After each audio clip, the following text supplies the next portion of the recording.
I won't tell you who I am, what my name is, who I work for, and so on. It's not important at all. What is important is what I experienced just 2 days ago, and I will tell you what is directly related to this horror. My daughter and I do not live richly, but we have enough for bread. My husband drank, and very much, and because of this, in fact, and left our world. And by the way, recently. Actually, the story is about him, if I may say so. It's not really about him. Everything was normal. We were just a normal, average family, up until a while ago. But Jay started drinking. I don't know why, but it started after his mom, my mother-in-law, died. Maybe it had something to do with a story that happened to me. I don't know. Anyway, one thing in order.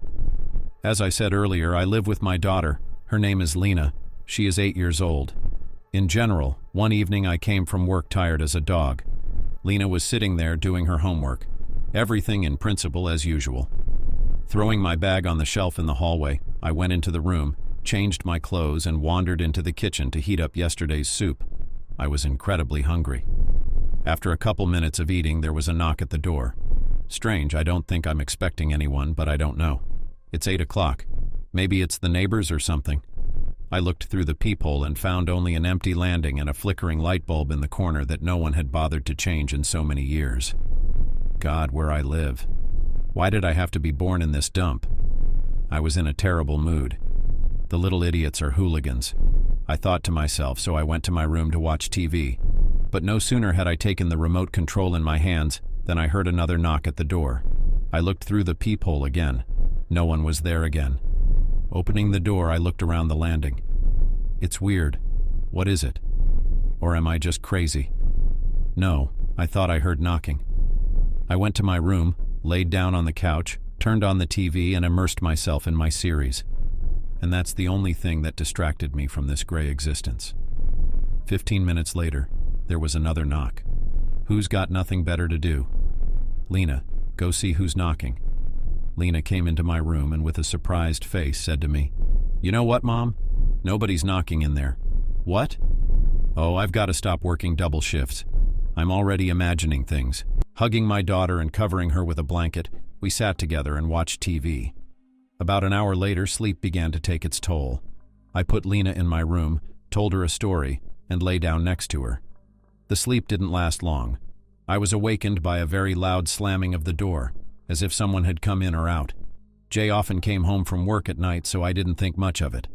5 seconds later, I jerked out of bed, and Lena woke up too. Jay, who? He's dead. Who slammed the door then? What's going on? I threw on my robe and went out into the hallway. The door was open, and I distinctly remembered locking it at night. I always double-lock my doors. Not only was it not locked, but it was open wide. Fear began to creep in, needling every inch of my body. I locked the door again, put Lena to bed, and lay down next to her. I didn't sleep again that night. What was it? I'm not a superstitious person. I don't believe in anything. Not God, not the devil, not mysticism of any kind. But it looked weird at least.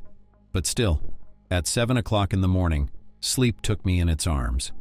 It was Saturday. Lena didn't have to go to school, and I didn't have to go to work.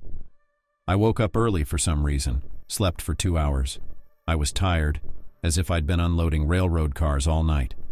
I didn't want to get up at all, though I didn't really want to sleep either. It was a strange state, but I had to get up. I had to prepare breakfast and feed my child. I got out of bed and threw on a robe and wandered into the kitchen.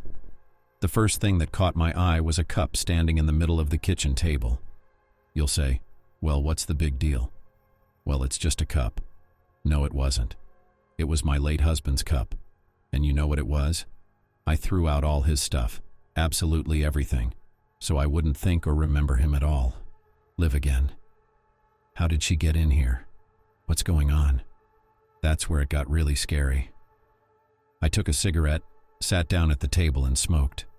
All kinds of thoughts went through my head, but nothing healthy and normal came to mind for some reason. I was pulled out of these thoughts by the coal of the cigarette, which was already burning my finger, and I remembered why I had come to the kitchen. I threw the cup in the trash and started to prepare breakfast. All in all, the day was spent in domestic chores, cleaning, laundry, cooking, and the incident slipped my mind. But the fatigue didn't go away. But only now I explained it by the fact that the whole day ran around the house, dusting, cleaning junk, and so on. Lena had been walking outside almost all day. She came home just in time for dinner.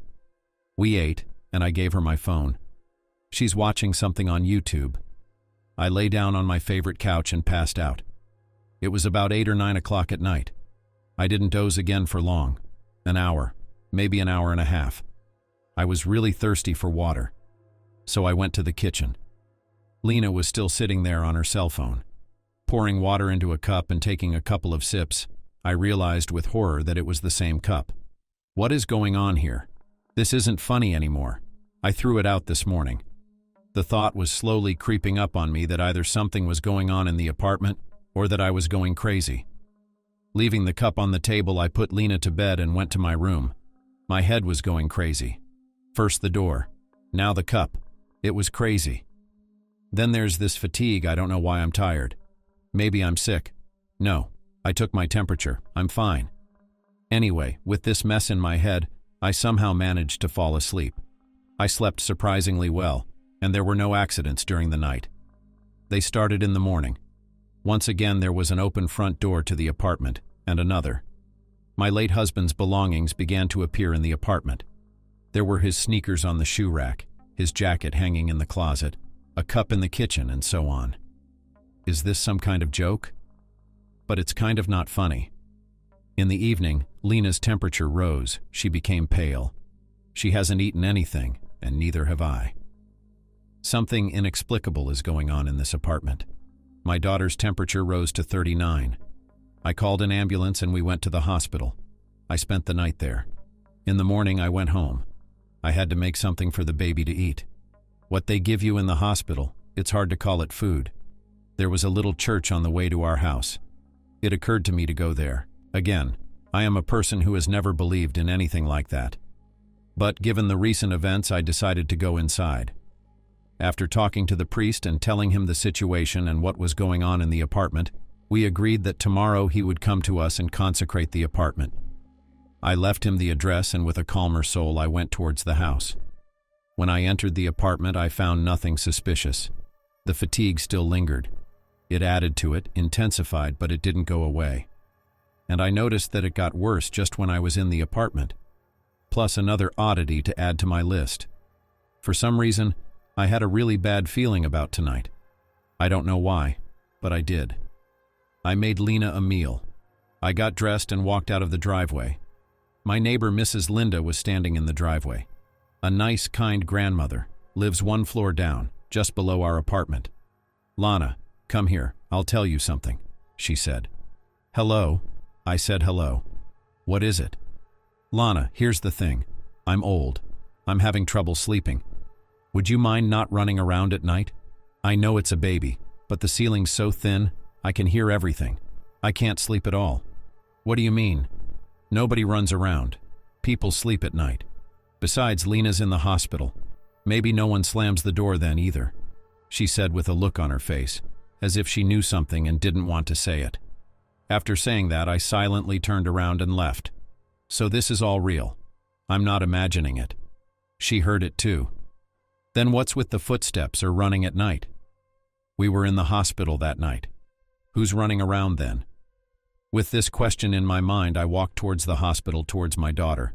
When I walked in and saw the doctor, I was shocked. He said that Lena was fine, she was completely healthy, and I could take her even now. I felt good. My daughter ran out of the room and hugged me. In about 30 minutes, we were already moving towards home.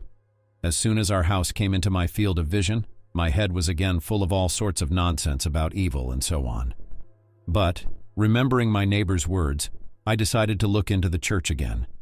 The father was about to go home, but I persuaded him to come to us not tomorrow, but now, for the bad feeling was increasing with every meter of approaching the house. "You tell me, I'd like to move somewhere for a while. Where to go?" "My daughter and I are alone in the world. We have no one and nowhere to go." The priest agreed, and the three of us went up the stairs. When we entered the apartment, the bishop's face changed immediately. He quickly took out all his tools and read a prayer, sprinkled with holy water, and quickly left. His last words were, "That's it. Get out of here. There's evil in here and there's no way to get it out. You thought it was your late husband visiting you? Alas, it is not. Something else is visiting you. Something terrible and inexplicable that feeds on your fear and your life energy. I've done what I can. I hope this helps in some way." Closing the door behind him, I wandered into the kitchen, lit a cigarette, and put my hands on my head. What had just happened? What kind of evil? Who's in there? But as I thought about it, I realized it all fit together. He said it feeds on fear and life energy. That's where the weakness and fatigue come from. And my biggest fear is the memory of my husband. I was afraid to think of him, and then his things started showing up in the house. Goosebumps ran through my body. My heart started beating faster. To leave? But where to? No money, no nothing. To the street? My daughter had just recovered from her illness, and there, for a second, it's already minus. It's going to winter. Today there was nothing left but to spend the night in this apartment. We had dinner, and having put Lena to bed, I took a shower, laid out the sofa, and lay down too. My eyes were closing. I fell asleep almost immediately.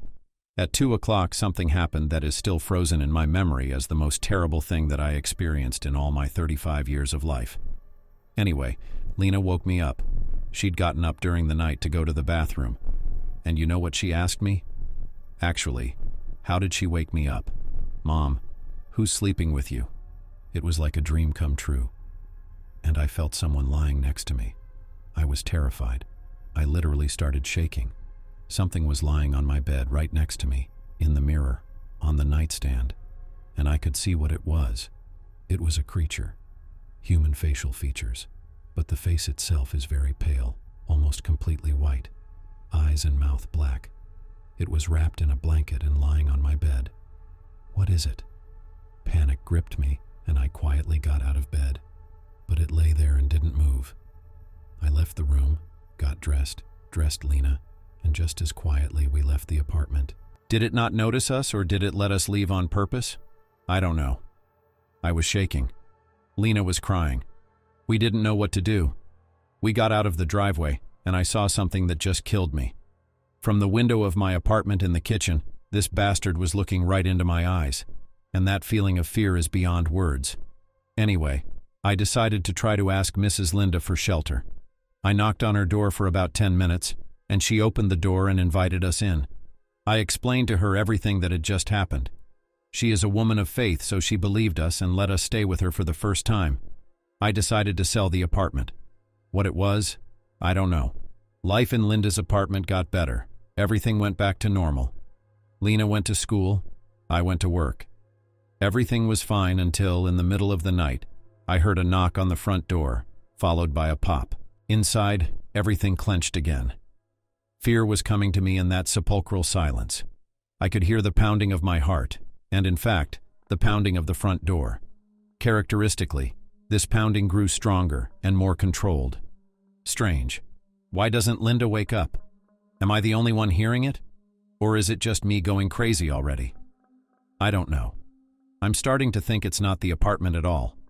Well, what is it then? And what do I do with these thoughts? I lay in bed motionless, and the knocking continued. I was pulled out of my stupor by a very hard knock on the door, and I heard Linda wake up in the next room. A light came on in the hallway, and she went into the hallway. I heard her close the door. Stop. It's a repeat of the scenario. It's that weakness again. It's here again. I was so thirsty. My mouth was dry. I was scared to get up. To be honest, I was afraid it was standing out there in the hallway, just waiting for me to come to its clutches. Like I said, Linda is a very religious woman. She had icons and holy books and crosses all over her apartment. So I took one of the icons from the shelf in the corner of the room where the bed was, and with this icon I went to the kitchen, hoping that nothing would happen and it would protect me. If you still have questions about why we are not moving anywhere, I will repeat. We simply have nowhere to go. There is no money. My daughter and I are alone. There are no friends or acquaintances in the whole world, and I just don't know what to do about this affliction. I just thought the church would help. But church? What is the church? It's just a business, nothing more. Okay, well, that's beside the point. Anyway, I go into the kitchen with this icon. Just so you know, Linda had a 2-bedroom apartment, and the hallway was very long. So, no sooner had I left the room than I heard very fast footsteps in the corridor towards the front door. Then the door slammed as if someone had run out. It's so creepy. I can't tell you how creepy it was. And the worst part is that I can't do anything about it. I do not know what it is and how to fight it, but apparently the icon scared it away or something. I got a cup of water, quenched my thirst, and went back to bed. The thoughts about it all overflowed my head, and I could not sleep for a long time. But in the morning I did. The alarm clock woke me up. I had to get Lena ready for school. After waking Lena, I went to the kitchen. Linda was awake and eating breakfast with us. Now she was complaining of weakness and fatigue, but she attributed it to her not-so-young years. Then she said to me, "Lana, someone came to see you last night." "Who did?" "Some guy. He wanted to see you. At least give me a heads up. Or ask your suitors to come during the day, not in the middle of the night." She smiled. "Who could it be?" "What did he look like?" I asked. "Just a guy in sweatpants. Short cropped hair. And he had a big mole under his left eye. It caught my eye for some reason." "Jay, he had a mole. Short cropped hair and sweatpants. He never wore jeans or pants or anything like that. I couldn't take it anymore." "Linda, this may sound strange, but I think that's my husband." "What husband? I thought you said he was dead." "That's what I'm saying." Linda's face changed. Her smile of good cheer was gone. "Everything that happened in my apartment, everything I told you, it's all happening again. So maybe he's not dead. He disappeared somewhere, got drunk and showed up? How could he not be dead? There was a funeral. I saw him being lowered into the grave. It's okay. The apartment's protected. We'll be fine. Just say your prayers before you go to bed and go to sleep with peace of mind." "Well, I'm going to lie down because I don't feel well," said Linda. She took a cup of tea, a couple of cookies, and went to her room, and I got ready for work. At work, I put all that stuff out of my head and focused on work and making money. I'd go back to my apartment, but I feel better here. Linda's here, icons, and I feel more secure, or something. The workday flew by very quickly and I was on my way home. I didn't feel like going. To be honest, I really didn't. But I had to. After all, my child was waiting for me. And Linda, of course. When I got home, it was like I felt a positive atmosphere. It hadn't happened to me in a long time. Linda was baking pies. They were sitting, with Lena, watching cartoons and laughing. I felt good and calm. It went away almost as soon as we went to bed. There was another knock, much harder. Anxiety returned again. Fear gripped my body, needles tingling every inch of my body. But now it wasn't just me who heard them. Lena woke up immediately, and a couple minutes later the light in Linda's room came on. She left the room again and went to the door. Then I heard a lot of profanity and a slamming of the door. It was Linda who slammed it. I put out the light in the hallway and went to my room. The apartment fell into darkness, and I slowly began to fall asleep. I woke up to the same alarm clock, got my daughter ready for school, and went to call Linda for breakfast. When I went into her room, I slid down the wall and grabbed my head. Linda was lying dead in her bed. And guess what? She had an Orthodox iron cross sticking out of her forehead that hung on the wall above the front door. The pillow was red with blood. I almost threw up. What do? Call the police? Well, knowing our department, they'll pin it all on me. That's 100%. And there was one more thing. All the icons in the apartment either fell from their nails or lay face down on the shelves. After sitting under the wall for about 20 minutes, I gathered all my things and left the apartment. What should I do? Where to go? I was completely confused and overwhelmed. This was it. What was lying next to me then? I was sure it was it. But why me? Why was it picking on me, and what was wrong with Linda? What was it doing to her? For swearing at me? And it just doesn't make sense to me. And this state of hopelessness pressed even more on my brain and mixed with the wild horror of recent events. What to do? I had to go back to my apartment. I felt my guilt in the death of my neighbor, and it was eating me from the inside. I felt terrible, and the fatigue wouldn't go away. I wanted to sleep all the time. I'll go back to the apartment. If the police come, I'll say I don't know or understand anything. But what to do? After dragging Linda's stuff back to my place, which wasn't much, I went to take a shower. It was already starting to get dark. Linda wasn't there yet. Already in the shower, I heard the door open and the hallway light come on. Lena's here, I thought.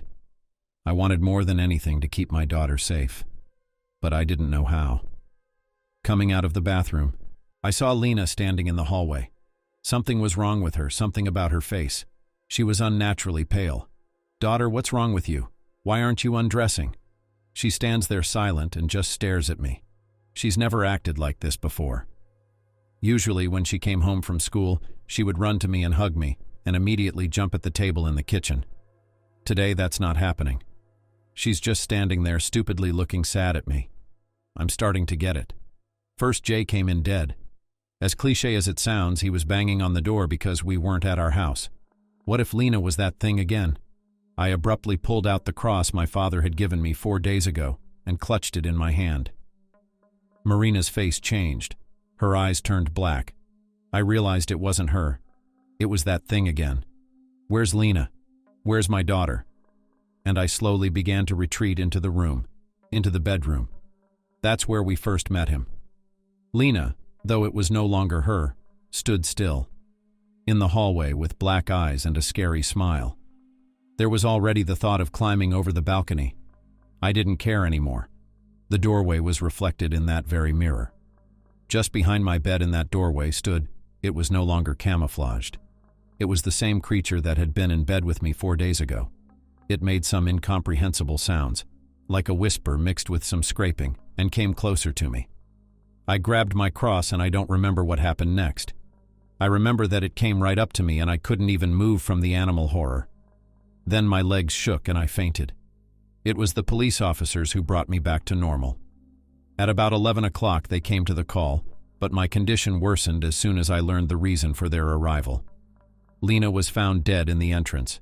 She was lying by the basement with her neck snapped. I was crying. I can't describe it in words. It's very scary. I lost my daughter. Why should I live now? Getting up from the floor, I looked in the mirrors and was horrified. I was completely gray. There were wrinkles on my face as if I were not 35 years old but 80. I fainted. Gain. I woke up in the hospital. There was an investigator sitting on my bed. I don't know who it was. I told him everything that happened, but I couldn't take it. I told him the whole truth. He didn't take it seriously, as he was supposed to. Soon I was locked up in a mental institution. I'm writing all this from here. They think I'm sick and I'm talking bullshit. But man, I know what really happened. I saw it, and it killed Linda and my daughter. Then why did it let me live? To make me suffer? No. The psychiatric hospital staff found this tape. Lana slit his wrists with a sharpened crow cross.